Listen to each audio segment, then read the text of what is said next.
Ah.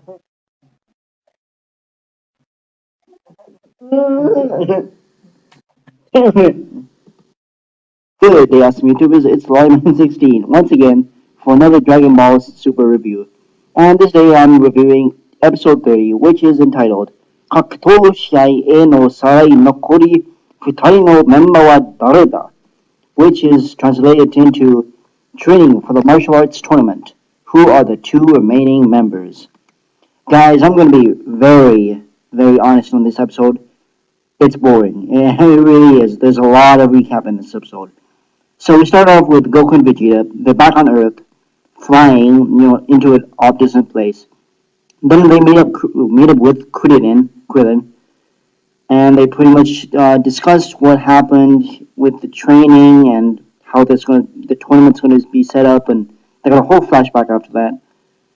It's just like kind of like old school days where they didn't have the recap in the beginning, but they did have it a couple minutes in. So then we get the recap of the episode. It's a pretty long recap. So they talk about who's going to be the members of the team and etc. And they tell Krillin all about what's going on and everything. And then we cut to pretty much Beerus and Whis. They're still eating on some I'm not sure some random planet. Beerus is eating cup ramen, and so this is actually after the commercial. And so Beerus and Whis they pretty much talk about the remaining members and etc. And then they get to the Battle of Guards arc recap. They have an entire full, I don't know, was it like 10 minute or something recap of the entire, the Super Saiyan God, how that fight went, and it's pretty much the whole recap of the Battle of Gods arc for some reason. I don't know if it's time constraints or I don't know because I don't have subs. I'm watching it raw, guys. So anyway, they have that. Then we cut back to Goku and Vegeta with Krillin, and then Goten and Trunks show up. They ask, about the sixth universe, the God of Destruction of the six universes, which is obviously Champa.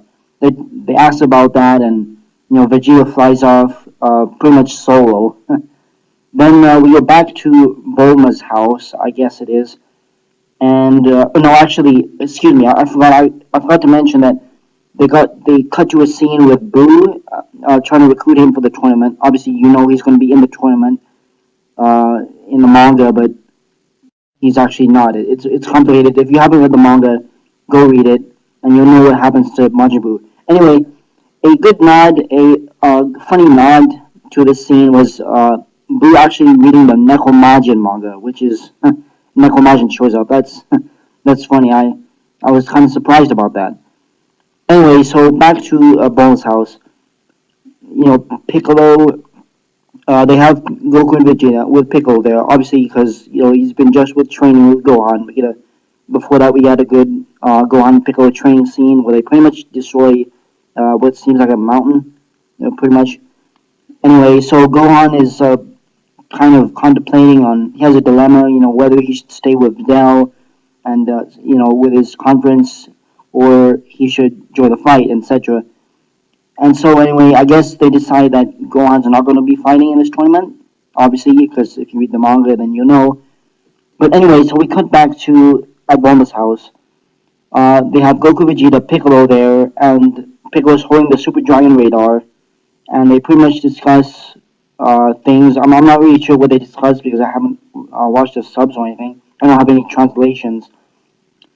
But anyway, that's pretty much it, guys, for this episode. Not very much going on. Just talking about who the next two contenders are going to be. Is it going to be either Majin Buu and Piccolo and Gohan and stuff with Monaka? Now we didn't get Monaka in this episode. It has not been revealed. He has not been shown yet. But the episode preview. This is I really like this. Bulla Brosh actually shows up, so that's a very good thing. I was actually kind of I wasn't really liking the fact that Bolo wasn't there, but now she is. So the timeline I guess is saved, guys. She's actually in Dragon Ball Super, and so the timeline actually does make sense.